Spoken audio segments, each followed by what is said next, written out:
एक बात तय है कि एक अंदर का जो बुरान है और जो मैशियत का बुरान है, उसमें जो अमेरिकन रूलिंग क्लास है उसके दो धड़े खुल के सामने आ गए हैं। नजर आ रहा है कि फैसला हो चुका है कि ट्रंप के खिलाफ एक बहुत बड़ी मूव जो है वो बन चुकी है। शायद जो है वो ट्रंप ज्यादा देर तक जो है वो आगे ना चल सके। सुपर पावर जो है वो बात करना चाहती है और एक बड़ी डेमोक्रेसी उसको बार बार रिफ्यूज कर रही है। एक शायद अमेरिका की तारीख का पहला मरहला ऐसा आया है कि जब किसी अमेरिका के प्रेसिडेंट ने कई दफा कॉल की है और भारत के प्राइम मिनिस्टर ने वो कॉल अटेंड करने से इनकार कर दिया है। दबाव कितना ही क्यों ना आए, झेलने की अपनी ताकत बढ़ाते जाएंगे। टैरिफ की धमकी, रूस से तेल ना खरीदने की चेतावनी, ट्रेड डील पर ब्लैकमेलिंग और सीज फायर पर झूठ बोलने वाले डोनाल्ड ट्रंप ने कोशिश की थी कि वो पीएम मोदी से खुद बात करें, पीएम मोदी से पूछें कि भारत मेरी बात क्यों नहीं मान रहा। लेकिन ये पीएम मोदी की ताकत और उनका स्वैग है कि उन्होंने एक बार भी डोनाल्ड ट्रंप से बात नहीं की। 4 बार फोन मिलाकर डोनाल्ड ट्रंप पीएम मोदी का इंतजार करते रहे, लेकिन पीएम मोदी फोन पर नहीं आए।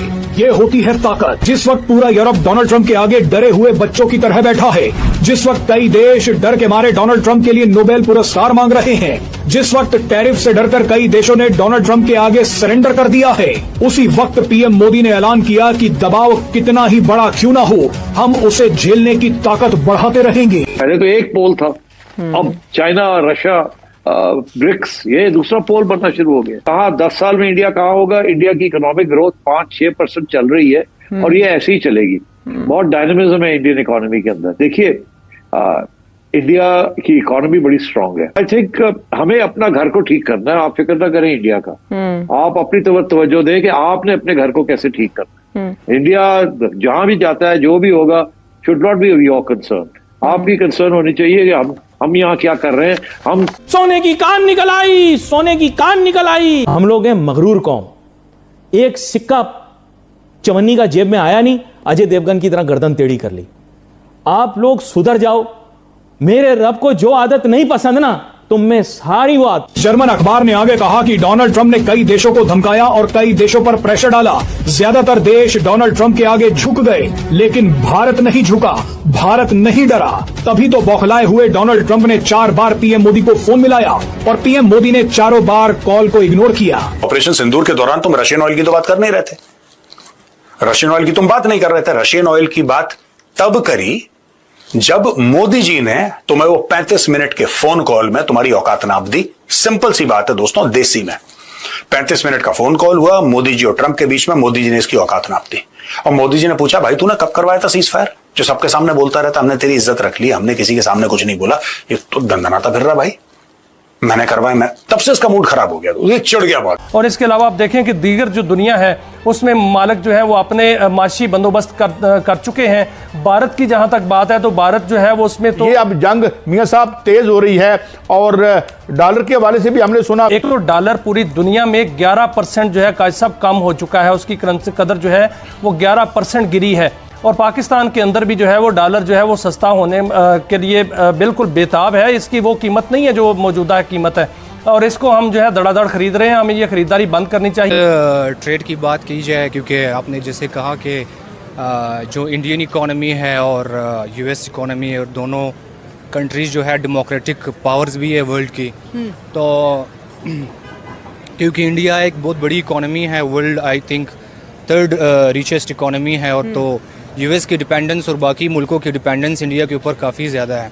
अब यूएस चाहे, जो ट्रम्प की पॉलिसीज़ है कि वो इकोनॉमिक डोमिनेंस चाहता है डिफरेंट कंट्रीज़ का, ताकि उन्हें इकोनॉमिकली डोमिनेंट रखा जाए और फिर उनकी जो इकोनॉमिक पॉलिसीज़ है उन्हें चैलेंज करके और उन्हें अपनी तरफ मोल्ड किया जाए। लेकिन इंडियन इकोनॉमी जो है, मैंने जैसे बताया, वो काफ़ी बड़ी इकोनॉमी है, तो ट्रम्प जितना भी चाहे।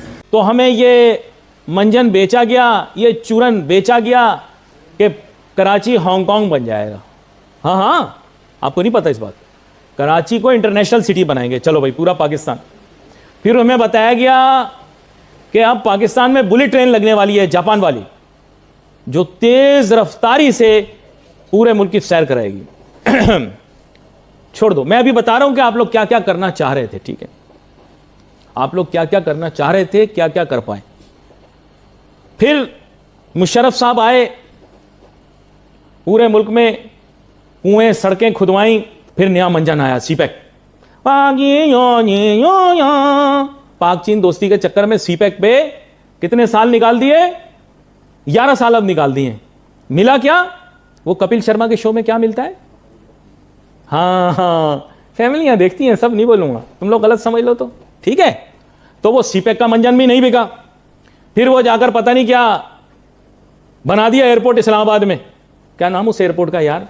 भाई जंगल में जाके एयरपोर्ट बना दिया, फिर गवादर में एयरपोर्ट बना दिया। ले, गवादर में एक जहाज नहीं उतरता वहां पे, गवादर में एयरपोर्ट बना दिया, ठीक है। और इसी असना में, इसी दरमियान में एक और ड्रामा खेला, और इतनी दूर फेंकते हो कि उमर शरीफ के ड्रामों में भी ना उमर शरीफ ना मोइन अख्तर इतनी दूर दूर तक फेंकता था। आप लोग ना बंदे के पुत्र बन जाओ।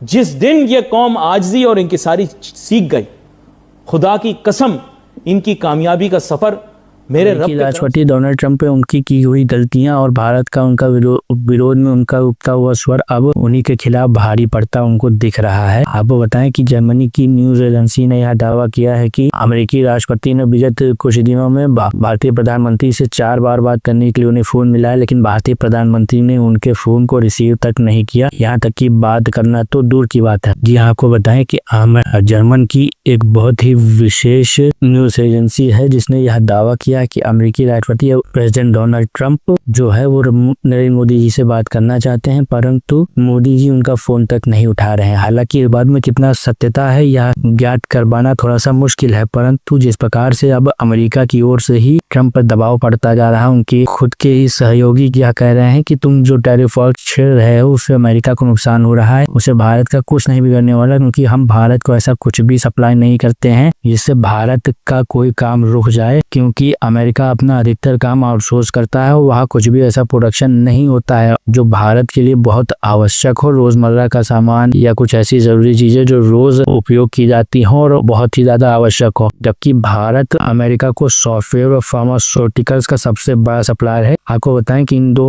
चीजों में यानी कि फार्मास्यूटिकल्स दवाइयां और सॉफ्टवेयर के निर्माण में भारत दुनिया में अग्रणी है। फार्मास्यूटिकल्स का तो 80% प्रोड्यूसर ही भारत है। अगर भारत चाहे तो पूरी दुनिया की सांसें बंद कर सकता है अपने यहाँ दवाई प्रोडक्शन रोक करके, क्योंकि जेनेरिक दवाओं का 80% और कुल दवा उत्पाद का 60% से भी अधिक का उत्पादन भारत करता है। और इसी के साथ साथ सॉफ्टवेयर जाइंट है भारत, जो कि दुनिया के लगभग 95% सॉफ्टवेयर का निर्माण भारत में होता है, उनका डेवलपमेंट भी भारत में होता है, उनका रिसर्च भी भारत में किया जाता है। तो भारत अवश्य ही यूएस को ऐसी क्षति पहुंचा सकता है कि यूएस कोर्स से निकलने में कई सालों का समय निकल जाए, लेकिन फिर भी भारत ने यह ऐसा कुछ नहीं किया, क्योंकि इस प्रकार से टैरिफ वॉर से किसी को नुकसान होने वाला है तो स्वयं उस देश को जो टैरिफ लगा रहा है, क्योंकि अंतोगत उस देश के लोगों को ही टैरिफ को झेलना पड़ेगा। अब यूएस ने जो टैरिफ इम्पोज किया है वो टैरिफ इम्पोज किया है भारतीय सामानों पर, और ये लिए जाएंगे किससे? ये लिए जाएंगे उन ग्राहकों से जो अंतिम रूप से इसे प्रोडक्ट के रूप में कंज्यूम करेंगे, यानी कि अमेरिका के स्वयं के लोग। इससे भारतीय प्रोड्यूसर्स का बहुत अधिक कुछ नहीं बिगड़ेगा। इतना ही हो सकता है कि उनके सामान महंगे होने की वजह से उसकी खरीदारी में कुछ या उसकी बिक्री में कुछ कमी आ जाए, परंतु उसके लिए भारतीय सामानों का मार्केट दुनिया में बहुत बड़ा है। आपको ज्ञात होगा कि अभी हाल ही में भारतीय कंपनी अमूल ने पुर्तगाल व स्पेन में अपना प्रोडक्शन चालू किया है और वहां पर डिलीवरी चालू की है। इससे पता चलता है कि भारतीय उत्पादों की मांग पूरी दुनिया में बढ़ रही है, और यदि यूएस उसे बंद करना चाहे तो बंद कर नहीं सकता, क्योंकि दुनिया बहुत बड़ी है। भारतीय सामान दुनिया के हर कॉन्टिनेंट पे बिकते हैं, मिल जाते हैं। यहाँ तक कि चाइना जैसे ओवर कैपेसिटी वाले राष्ट्र में भी भारतीय सामानों का उपयोग किया जाता है, विशेष रूप से फूड आइटम्स का, फार्मास्यूटिकल्स का, सॉफ्टवेयर्स का, और हमारे जो ईटेबल्स हैं यानी कि हमारी सब्जी, दाल और पल्सेस, सीरियल्स, ये सब का दुनिया भर में उपभोग किया जाता है। भारत इनके लिए विशेष रूप से जाना भी जाता है। तो यदि ऐसा कुछ भी हो रहा है कि अमेरिकी राष्ट्रपति भारतीय प्रधानमंत्री को फोन मिला रहे हैं, प्रधानमंत्री मोदी उनसे बात नहीं कर रहे हैं, तो इसमें किसी हद तक सत्यता हो सकती है। हालांकि ये हो सकता है कि उन्होंने 4 बार ना मिलाया हो, 1 बार मिलाया हो, ये भी हो सकता है कि 4 बार ना मिलाया हो, 5 बार, 6 बार मिलाया हो। है जो भी है, अब भारत को रोकना असंभव है किसी भी देश के लिए, और भारत को इग्नोर कर पाना तो बिल्कुल ही असंभव है, क्योंकि भारत अब ऐसी साख बना चुका है और इतनी पकड़ बना चुका है दुनिया भर के ग्लोबल मार्केट पे कि उसे इग्नोर कर पाना नामुमकिन है। आपको यह वीडियो कैसा लगा मित्रों, हमें अवश्य बताएं। कमेंट सेक्शन आपके लिए खुला है। वीडियो को लाइक करें, शेयर करें तथा हमारे चैनल को सब्सक्राइब करें और बेल आइकन को अवश्य दबा दें ताकि आपको हमारे नए वीडियो का नोटिफिकेशन मिलता रहे। आपका बहुत बहुत धन्यवाद।